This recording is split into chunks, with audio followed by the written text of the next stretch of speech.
일본 경제에 대불황 징조가 나타나고 있는 모습입니다. 그 모습은 일본의 2020년도 세 수입이 사상 최대를 기록한 데에서 찾아볼 수 있었습니다. 피커TV에서 자세한 내용 전해드리겠습니다. 지난 7월 5일 일본 재무성은 2020년도 세 수입이 사상 최대를 기록했다고 발표했습니다. 일본 재무성의 발표에 이상한데라고 생각하신 분들도 많았을 것입니다.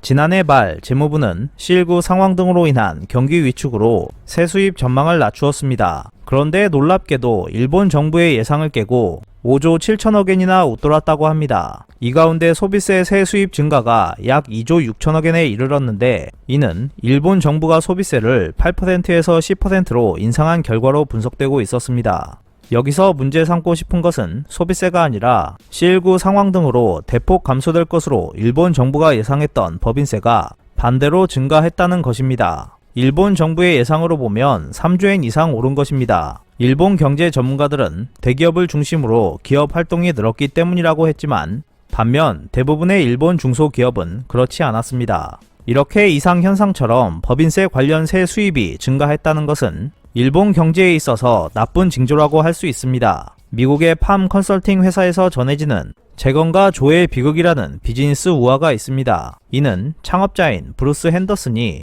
팜 회사에 근무하는 컨설턴트를 위해 기록한 것이었습니다. 1960년대 미국에는 재건가로 유명한 조라는 프로 경영자가 있었습니다. 그는 적자 회사에 스카우트되어 경영을 맡게 되면 얼마 안 되는 기간에 그 기업을 흑자 기업으로 바꿨습니다. 그는 적자 회사를 재건하는 일이 끝나면 다음 회사에 스카우트되어 전직했습니다. 그렇게 조는 헤드헌터 사이에서 유명인이 되었습니다. 그런데 조를 고용했던 모든 회사들은 재건 후 몇 년이 지나면 재건 전보다 훨씬 심각한 적자 회사로 전락했습니다. 그 사실이 알려지고 조가 적자 회사를 재건시킬 수 있었던 속임수까지 널리 알려지면서 조는 꽃다운 재건가가 아니라 회사를 더 망가뜨리는 경영자라는 평판이 퍼졌습니다. 이후 그는 공식 무대에서 자취를 감추게 되었는데 이것이 재건가 조의 비극입니다. 조의 경영 방식은 적자 기업의 매출에 맞춰 비용을 절감하는 것이었습니다. 매출 규모에 따라 인력을 줄였고 판촉비와 광고비, 연구비 등을 줄였으며 제품의 품질도 떨어뜨렸습니다. 이러한 방식으로 하면 적자 회사는 단번에 흑자 회사로 변할 수 있습니다. 이 단계에서 조는 많은 보너스를 받고 다른 회사로 이직하고 있었습니다. 그런데 적자 회사들이 재건했던 방식은 투자 비용을 삭감하는 것이나 다름없었습니다. 회사의 인재를 줄이고 광고를 줄인다는 것은 그 해 실적에는 영향을 미치지 않겠지만 몇 년이 지나면 그 영향은 반드시 돌아옵니다. 품질을 낮추는 방법에는 여러 가지가 있습니다. 콜센터 자릿수를 줄인다거나 포인트 제도 등 고객 서비스를 변경하거나 고객 응대 직원 수를 줄이는 등 고객이 보이지 않는 곳에서 품질을 낮추는 방법은 많이 있습니다. 사실 이것도 투자비용 삭감이라고 할 수 있습니다. 이는 미래 고객 수를 확실히 줄이는 방법이라고도 할 수 있을 것입니다.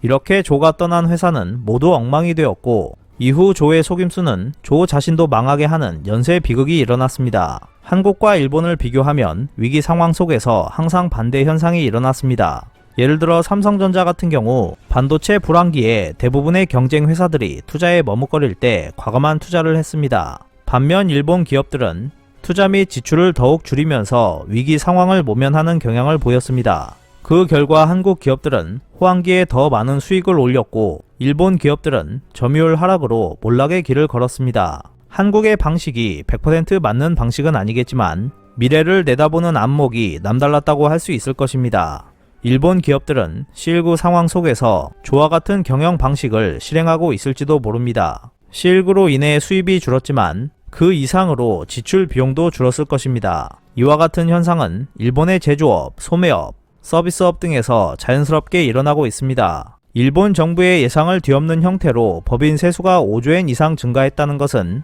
일본 전체에서 실구로 인해 투자 감소가 수익 감소와 같은 액수 규모로 줄어들었다는 것을 의미할 것입니다. 경우에 따라서는 실구 리스크에 과잉 반응하여 필요 이상으로 모든 비용을 삭감한 기업도 있었을 것입니다. 일반적으로 적자 기업은 국가로부터 세금을 환급받겠지만 흑자 기업은 세금을 국가에 납부합니다. 이렇게 적자 기업보다 흑자 기업이 많아지면서 일본의 법인세 수입이 전례 없는 규모로 쌓여버린 것이라고 할 수 있습니다. 이러한 상황 같은 경우 겉으로 드러나 보이기에는 아주 좋은 모습입니다. 대외적으로 알릴 때 일본은 위기 상황을 잘 극복했기 때문에 흑자 기업이 많이 나타났다, 또는 일본 경제는 튼튼하기 때문에 다른 여러 나라보다 회복이 빠르다라는 식으로 보여줄 수 있기 때문입니다. 일본 기업 대부분은 급감한 매출 속에서 살아남기 위해 비정규직을 자르고 수익이 나지 않는 지점을 폐쇄하며 불필요한 출장을 억제하고 비용 절감을 위해 노력했을 것입니다. 이와 같은 최적의 생존 대책은 미래의 이익과 성장을 저해할 것이고, 재건과 조의 비극은 애프터 C19 상태가 되고 나서 찾아오게 됩니다. 애프터 C19 회복기에 해당하는 2022년이나 2023년이 되면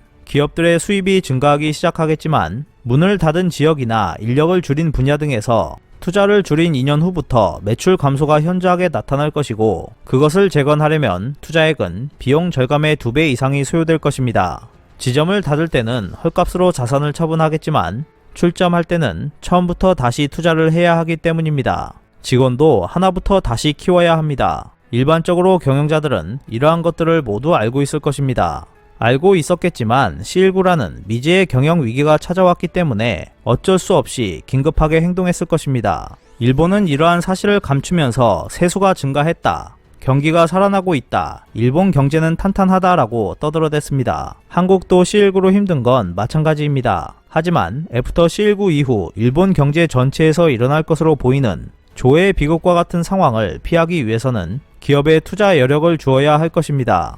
일본 기업의 침체는 일본 정부 자체가 재건과 조가 되어 있기 때문에 앞으로 일어날 미래의 인지라고 할 수 있습니다. 확실히 다가올 것으로 예측되는 애프터 C19를 대비하기 위해 아낌없는 투자가 이루어져야 할 것으로 보입니다. 오늘 준비한 소식은 여기까지입니다. 끝까지 시청해주셔서 감사합니다. 여러분의 좋아요와 구독은 영상 제작에 큰 힘이 됩니다. 앞으로도 피커TV에 많은 관심 부탁드리겠습니다.